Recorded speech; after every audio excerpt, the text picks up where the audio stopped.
अस्सलाम वालेकुम friends, welcome back to Top Smarties drama serial Sazawar. Muskan के पेरेंट्स चाहते हैं कि वो अब जिंदगी में आगे बढ़े। रज़ा शादी कर सकता है तो फिर मुस्कान क्यों नहीं। मुस्कान का भी खुशियों पर हक है। तो ऐसे में रेहाना ने रिश्ते वाली से कहते हुए मुस्कान के लिए रिश्ता देख लिया। अब रिश्ते वाली जो आए तो उसके पास एक ही बात थी कि लड़की तलाक याफ्ता है और हम एहसान कर रहे हैं ये शादी करके। तो ऐसे में उन्हें तो जायदाद में से भी हिस्सा चाहिए था, यानी कि इस घर में से भी उन्हें हिस्सा चाहिए था। और ऑब्वियसली हारून साहिब इस औरत को भांप चुके थे कि ये तो लालची है, तो फिर इनकी बेटी के लिए सूटेबल कैसे हो सकती है।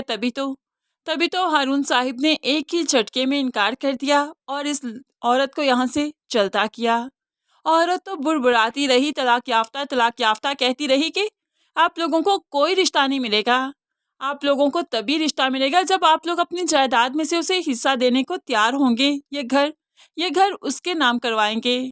लेकिन यहाँ से हारून साहिब और रेहाना ने इसे चलता किया क्योंकि वो ऐसा लालची रिश्ता अपनी बेटी के लिए नहीं चाहते। दूसरी तरफ मुस्कान भी ये सब कुछ सुन रही थी, जो काफी डिसहार्ट हो गई और अब दिल ही दिल में दुआ करने लगी कि अल्लाह पाक, मैंने तो किसी के साथ कभी बुरा नहीं किया और ये मुझे किस फेज से गुजरना पड़ रहा है, ये सब कुछ बहुत मुश्किल है मेरे लिए, प्लीज आसानियां कीजिए। दूसरी तरफ जावियार जो कि मिशेल से इनकार कर चुका है।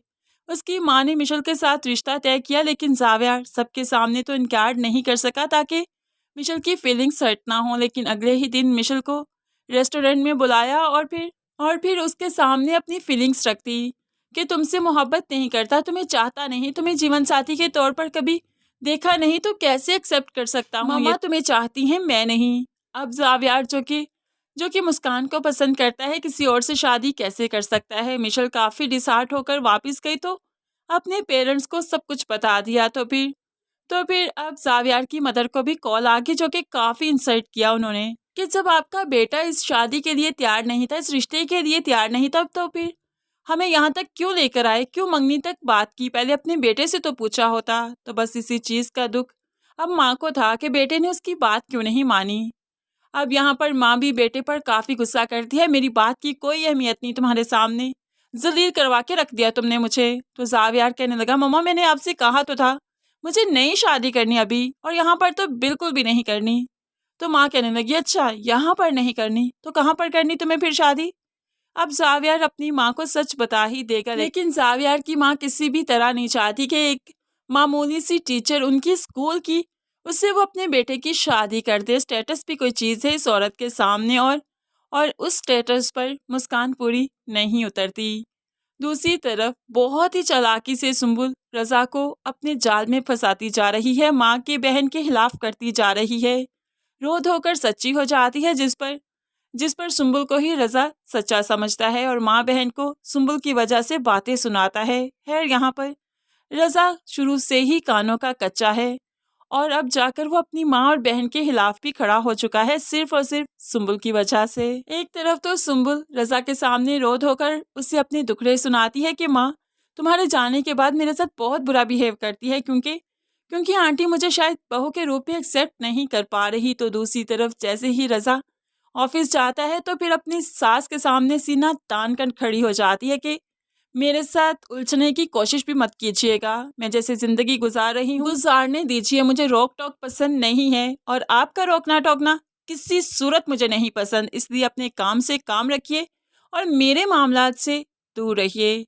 माँ तो सर पीट कर रह गई और सारा इल्ज़ाम जाहिर सी बात है मदीहा को देती है कि तुम्हारी पसंद है ना, तुम्हारी दोस्ती, और तुमने ही रज़ा की और हमारी ज़िंदगी बर्बाद कर दी इस लड़की की वजह से। अब मदीहा को एहसास हो रहा है कि मुस्कान को ठुकराकर सुंबुल को अपनाने का फैसला कितना ही गलत था, लेकिन खैर अब क्या ही हो सकता है।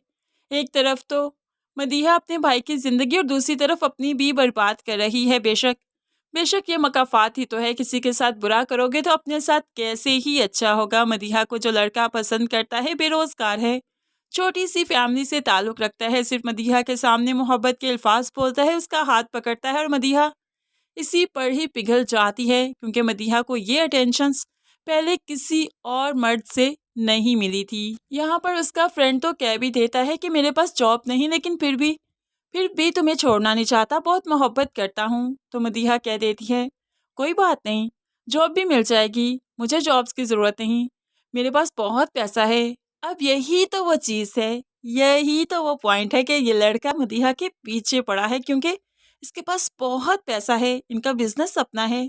तो फिर इस लड़के को क्या ही ज़रूरत है जॉब करने की? पेरेंट्स के खिलाफ जाकर ये मदीहा अब शादी करेगी इसी लड़के से और उसके बाद रज़ा की तरह अपनी ज़िंदगी भी जहन्नुम बनाएगी। बेशक यही मदीहा का अंजाम है, यही मकाफ़ात है। कुदरत ने मदीहा से मुस्कान के आंसुओं का हिसाब भी तो लेना था, तो बस अब तो हिसाब की घड़ी है। एक तरफ तो सुंबुल की सूरत में वो हिसाब चुकता कर रही है और दूसरी तरफ अपनी ज़िंदगी बर्बाद करके खुद के पाँव पर खुद ही कुल्हाड़ी मारकर वो मज़ीद हिसाब चुकता करेगी।